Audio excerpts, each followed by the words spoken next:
Hello दोस्तों। हम में से शायद ही कोई व्यक्ति होगा जिसे जिंदगी में कभी पेन ना हुआ हो। पेन यूजली एक अबनॉर्मल सेंसेशन होता है जो कि कुछ इंपॉर्टेंट प्रॉब्लम्स की तरफ पॉइंट आउट करता है। ये पेन होता क्यों है, बॉडी में क्या पर्पस सर्व करता है, और यदि पेन ना हो तो व्यक्ति को क्या क्या प्रॉब्लम्स हो सकती है, आज इस पर बात करेंगे। एक अनयूजुअल सा टॉपिक है, एक अनयूजुअल सा डिस्कशन है, लेकिन ये जानना और समझना जरूरी है कि पेन जो है वो अगर हमें हो रहा है तो उसको दोष देने का या उसको सिर्फ खत्म करने का प्रयास नहीं करना चाहिए, उसकी इंपॉर्टेंस को समझना चाहिए और क्यों ह्यूमन बीइंग के ओवरऑल सर्वाइवल के लिए पेन एक बहुत इंपॉर्टेंट फिनोमिना है। इस एस्पेक्ट पर बात करेंगे ताकि एक ओवरऑल अंडरस्टैंडिंग डेवलप हो पाए। टॉपिक बहुत इंपॉर्टेंट है हर उस व्यक्ति के लिए जिसको कभी ना कभी पेन हुआ हो, यानी कि हम सब के लिए। टॉपिक पर जाने से पहले जो लोग हमारे चैनल पर नए हैं उन्हें रिक्वेस्ट करें चैनल को सब्सक्राइब करें, वीडियोस को लाइक करें, शेयर करें, फॉलो करें, कमेंट करें, पूरा देखें। टॉपिक इंपॉर्टेंट है इसलिए इसे एंड तक देखिएगा। हम अलग अलग कारणों पर बात करेंगे जिसके लिए बॉडी में पेन होना जरूरी है। तो चलिए शुरू करते हैं इंपॉर्टेंट वीडियो।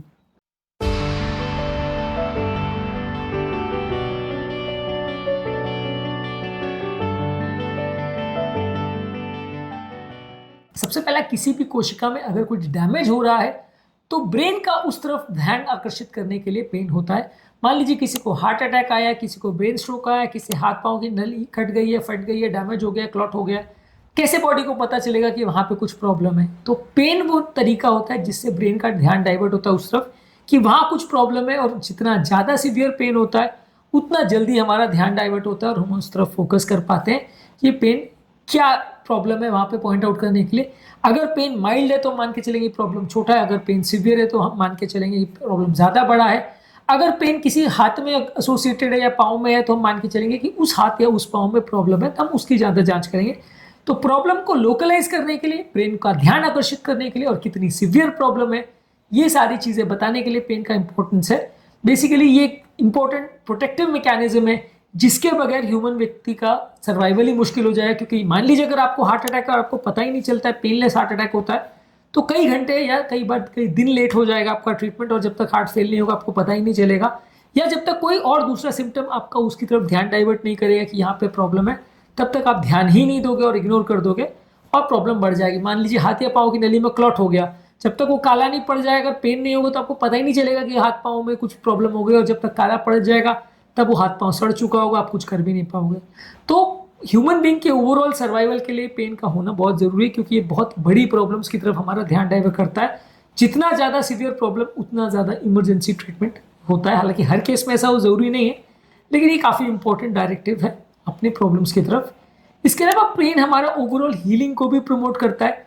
जब कभी किसी व्यक्ति को पेन या घबराहट या प्रॉब्लम होता है, डिस्कम्फर्ट होता है, तो वो रेस्ट लेता है, और बॉडी का ये एक इनडायरेक्ट मेथड होता है आपको डायरेक्ट करने के लिए कि आप रेस्ट करो। मान लीजिए आपकी हड्डी फ्रैक्चर हो गई और आप अगर वैसे टाइम पर चलना दौड़ना करते रहोगे और आपको पेन नहीं होगा तो आप करते रहोगे और हड्डी कभी ठीक होगी ही नहीं। तो बॉडी का ये तरीका है आपको बताने के लिए कि हर बार जब आप चलोगे आपको सीवियर पेन होगा तो आपको पता रहेगा कि भाई मुझे हड्डी को हिलाना भी नहीं है, उसको बांध के रखना, नहीं तो मुझे प्रॉब्लम होगी, पेन होगी। तो पेन से बचने के लिए आप उस हड्डी को रेस्ट दोगे जो कि उसकी हीलिंग के लिए जरूरी है। तो बेसिकली किसी भी कोशिका के डैमेज में उसको ठीक करने के लिए, हील करने के लिए जरूरी होता है ये पेन का मैकेनिज्म।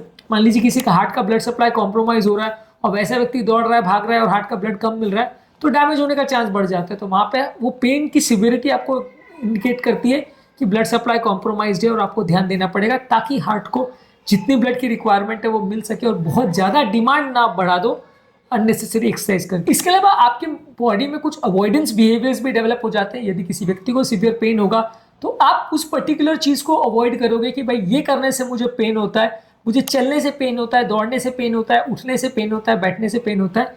ये पर्टिकुलर चीज आप उस पर्टिकुलर एक्टिविटी को अवॉइड करने लोगे तो ये भी बॉडी का एक प्रोटेक्टिव तरीका होता है आपको बताने के लिए कि ये पेन जो हो रहा है ये इस पर्टिकुलर एक्टिविटी की बात हो रहा है, यानी ये पर्टिकुलर एक्टिविटी जो है ये आपकी किसी मसल को किसी तरह से या किसी जगह को किसी तरह से प्रॉब्लम कर रही है जो कि आपको अवॉइड करना चाहिए। तो आपको थोड़ा ध्यान भी उस तरफ जाता है ये पर्टिकुलर एक्टिविटी से प्रॉब्लम हो रही है, और दूसरा बॉडी अपने आप को बचाने की कोशिश करती है कि ये पर्टिकुलर चीज करने से आपको पेन हो रही है तो आप अगली बार उसको अवॉइड करोगे। या मान लीजिए कोई पर्टिकुलर खाना खाने के बाद या कोई पर्टिकुलर काम करने के बाद या मेहनत करने के बाद आपको पेन हो रहा है, तो बॉडी का तरीका ये होता है कि आपको बताने का कि भाई ये चीज अभी आप और मत करो जब तक ये प्रॉब्लम सॉर्ट आउट नहीं होती है। इसके अलावा पेन एक इंपॉर्टेंट तरीका है जिससे आप अपनी प्रॉब्लम दूसरों को कम्युनिकेट कर सकते हो और आप असिस्टेंस ले सको। अगर आपको पेन ही नहीं होगा तो आप दूसरों से कैसे असिस्टेंस लोगे, दूसरों की कैसे हेल्प लोगे, आप कैसे डॉक्टर के पास जाओगे, और कैसे अपनी बीमारी का निवारण करोगे। तो ये एक इंपॉर्टेंट कम्युनिकेशन टूल है जिसके माध्यम से आप डॉक्टर को बता सकते हो या जज कर सकते हो, और उनकी असिस्टेंस जिसकी आपकी बॉडी को ज़रूरत है वो आप लेने का प्रयास करोगे। इसके अलावा पेन एक डायग्नोस्टिक टूल है जिसके माध्यम से पेन कहाँ है, उसकी लोकेशन, कितनी इंटेंसिटी और किस तरीके का पेन है, ये आपके डॉक्टर्स को एक क्लू देता है कि प्रॉब्लम कहाँ है और कैसी है। अब मान लीजिए नर्व्स का पेन है और आपने नसों का टेस्ट किया, या नस का पेन है और आपने कोई और तरह का टेस्ट किया, कोई आपने सोनोग्राफी की जिसमें वो टेस्ट आ ही नहीं रहा। तो कई बार ये पेन का नेचर भी आपको डायरेक्ट करता है कि अगर ये न्यूरोपैथिक पेन है तो मुझे पहले नर्व्स का टेस्ट करना है, अगर ये सोमैटिक पेन है तो इसका टेस्ट करना है, अगर कोई एक्सट्रीमिटी में वेसल क्लोज होने वाला अलग तरीके का पेन है तो उसके लिए टेस्ट करना है। तो एक डायग्नोस्टिक टूल की तरह भी काम करता है कि कौन सी जांच की आवश्यकता है, कौन से ट्रीटमेंट की आवश्यकता है। तो डॉक्टर्स के पास अब जाते हैं तो आपके पेन का कैरेक्टर या उसका टाइप या उसका लोकेशन या उसकी इंटेंसिटी काफ़ी कुछ बता जाती है, जिसके माध्यम से डॉक्टर पहले क्या टेस्ट करना है, पहले क्या थेरेपी करनी है वो निर्धारित होता है उसका, और उसके हिसाब से आपकी थेरेपी या आपका जांचें जो है वो गाइड की जाती है। पेन बेसिकली एक एडेप्टिव मैकेनिज्म भी है जहाँ से आपके जो बिहेवियर आपके लिए अच्छे हैं वो आप सीखते हो, जो बिहेवियर आपके लिए बुरे हैं वो आप उसको अवॉइड करते हो। कोई पर्टिकुलर पोजीशन में चलना या कोई पर्टिकुलर चीज़ों को करना, मान लीजिए अगर आप छत से कूदते हो और आपको पेन होता है तो आप ये एक बार पेन एक्सपीरियंस करते हो तो आप अगली बार सीख जाते हो कि भाई मुझे अगली बार छत से नहीं कूदना है। तो ये चीज़ आपको एक अडेप्शन के हिसाब से सिखाया जा रहा है कि आपको ये एक्टिविटी अवॉइड करनी है। अगर ये नहीं हो रहा हो तो हर आदमी बार बार छत से कूद के देखता कि भाई फ्रैक्चर हो रहा है कि नहीं, फ्रैक्चर हो रहा है उसमें भी पेन नहीं हो रहा, तो आपको कैसे पता चलेगा कि आपको अंदर हड्डियां फ्रैक्चर हो गई हैं, छोटे मोटे फ्रैक्चर हो गए। तो ये होने वाला सीवियर पेन एक एडेप्टिव मैकेनिज्म की तरह भी काम करता है कि ये पर्टिकुलर एक्टिविटी पेशेंट के लिए अच्छी है, कौन सी चीज़ें उसके लिए रिस्की है, कौन सी चीज़ें कम रिस्की है, कौन सी चीज़ों को करना चाहिए, कौन सी चीज़ों को नहीं करना चाहिए। ओवरऑल इससे सर्वाइवल का भी बहुत फर्क पड़ता है। अब मान लीजिए छत पर से कूदने में पेशेंट को पेन नहीं और वो बार बार छत से कूदता रहेगा तो हो सकता है वो 1-2 दिन में मर जाए। तो व्यक्ति को पेन ही सिखाता है कि भाई ये छत से कूदना गलत चीज़ है और इसको करोगे तो जान का खतरा होगा, और इतना सीवियर पेन होता है कि अब अगली बार वो चीज़ नहीं करोगे। इनफैक्ट आप 8 फुट से भी अगर कूद जाओगे और हड्डी में चोट लग गई, आपको पेन हुआ, तो अब अगली बार नहीं करोगे। बिल्डिंग से कूदने की तो सोचोगे भी नहीं। तो ये पेन ही हमारी जान बचा के रखता है और हमें सिखाता है कि कौन कौन सी चीज़ें बॉडी के लिए, लाइफ के लिए अच्छी है, किससे हमारा सर्वाइवल बढ़ेगा, किससे सर्वाइवल कम होगा। डेवलपमेंट में भी इसका एक रोल है कि ओवरऑल व्यक्ति का एक बिहेवियर पैटर्न स्टैब्लिश हो जाता है कि क्या करना है, क्या नहीं करना है।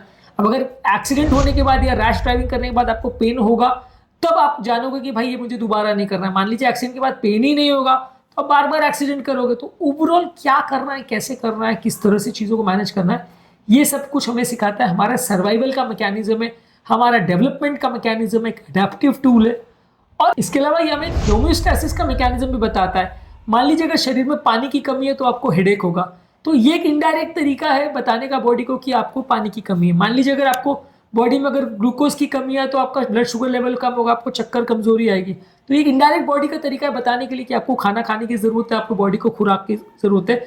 अगर ऐसा नहीं होगा तो आप कई दिन तक खाना ही नहीं खाओगे कि आप भूल गए खाना खाना। तो ये होके बार बार शुगर लेवल्स का कम होना आपको एक इंडिकेट दे देता है कि भाई शुगर लेवल्स एक्चुअल में कम हो गए, आपको खाना खाने की जरूरत है, नहीं खाओगे तो मर जाओगे।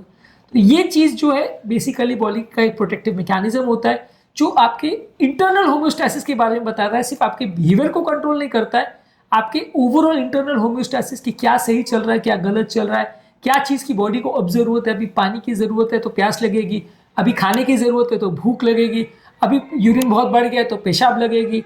तो ये सारी चीज़ें बॉडी के अलग अलग सिम्टम्स जो आपको गाइड करते हैं कि ये करने की ज़रूरत है। और जब आप वो नहीं करते हो, मान लीजिए आपको यूरिन जाने की ज़रूरत है तो और आप 24 घंटे तक भी नहीं जा रहे हो तो ब्लैडर इतना भर जाएगा कि आपको पेन होना चालू हो जाएगा। मान लीजिए आपको मोशन जाने की ज़रूरत है और आप नहीं जा रहे हो तो उतना भर जाएगा कि आपको पेन होना चालू हो जाएगा। तो ये पेन आपको और फोर्स करता है कि नहीं ये गलती नहीं करो, आपको प्रॉब्लम होगी। तो बेसिकली ये हमारे इंटरनल सिस्टम्स को भी कंट्रोल करने में मदद करता है। इसके अलावा ये हमारे साइकोलॉजिकल सिस्टम्स को भी कंट्रोल करता है, हमारा मेंटल स्टेटस भी बताता है। कई चीज़ें ऐसी है जो साइकोलॉजिकली गवर्न पेन होती है। मान लीजिए किसी को एंग्जाइटी है, डिप्रेशन है, तो वहाँ पे ये पेन हमारी मनस्थिति की तरफ भी हमारी डायरेक्ट करता है कि अगर किसी व्यक्ति को पेन हो रहा है तो आप उसकी मानसिक सिचुएशन को देखें, उसके एंग्जाइटी, डिप्रेशन और ब्रेन के न्यूरोट्रांसमीटर लेवल्स को भी समझने का प्रयास करें और उनको ट्रीट करने का प्रयास करें। अगर ये पेन नहीं होगा तो आपका ध्यान उस तरफ नहीं जाएगा और आप उसके हिसाब से कोई ट्रीटमेंट नहीं मैनेज करोगे, और डिप्रेशन, एंग्जाइटी या इस तरह का प्रॉब्लम बिना ट्रीटेड लंबे समय तक चलता रहेगा। इनफैक्ट बेसिकली देखा जाए तो हमारी पूरी सोसाइटी, हमारा कल्चर, हमारा लाइफ, हमारा सोशियोलॉजी, हमारा साइकोलॉजी, सब कुछ काफ़ी हद तक पेन से गवर्न होता है। हमारे लाइफ के बहुत सारे एस्पेक्ट्स जो है, हमारे एक दूसरे के प्रति रिलेशन, सब कुछ पेन से गवर्न होता है। तो इसलिए ये ऐसा नहीं है कि सिर्फ एक न्यूसेंस है, सिर्फ एक प्रॉब्लम है जिसकी वजह से हम उसको सिर्फ बंद करने का या अवॉइड करने की सोचें। हाँ, अगर ज़रूरत से ज़्यादा पेन है या आपको लाइफ को अफेक्ट कर रहा है तो उसको कम डेफिनेटली करना है, पर लेकिन पेन क्या मैसेज हमें दे रहा है वो समझना ज़रूरी है, और उसके हिसाब से, मैसेज के हिसाब से अपनी लाइफ को चेंज करना ज़रूरी है। मान लीजिए कुछ एक्टिविटी करने में या काम करने में या कोई चीज़ का ध्यान नहीं रखने पे पेन हो रहा है, तो आप उसको सीखें और अगली बार वो ना करें। यही पेन का पर्पज़ होता है। और अपनी बॉडी का प्रॉपर रूप से ध्यान रखें ताकि आप ज़्यादा सर्वाइव करें, इसलिए पेन का होना ज़रूरी है। पेन नहीं होना उल्टा काफ़ी डेंजरस होता है, और ऐसे लोग जिनको पेन बिल्कुल नहीं होता, मृत्यु का चांस कई गुना ज़्यादा होता है। इसलिए इस पेन की इंपॉर्टेंस को समझना ज़रूरी है। तो मैं ऐसा बिल्कुल नहीं कह रहा हूँ कि हर आदमी फिर पेन हो और खुशियाँ मनाए कि अरे आज मुझे पेन हो रहा है, पेन हो रहा है, ऐसा नहीं कह रहा हूँ। पर लेकिन ये है कि हाँ, पेन की इंपॉर्टेंस को समझना ज़रूरी है, और ये बॉडी क्यों करवाती है उस पर्पज़ को आप समझेंगे तो उसके लिए प्रॉपर ध्यान दे पाएंगे। उम्मीद करूंगा कि आज के टॉपिक में कुछ नया जानने को मिला होगा, एक अलग पर्सपेक्टिव पर हमने बात करी। टॉपिक एंड करने से पहले जो लोग हमारे चैनल पर नए हैं उन्हें रिक्वेस्ट करूंगा कि चैनल को सब्सक्राइब करें, वीडियोस को लाइक करें, शेयर करें, फॉलो करें, कमेंट करें, पूरा देखें।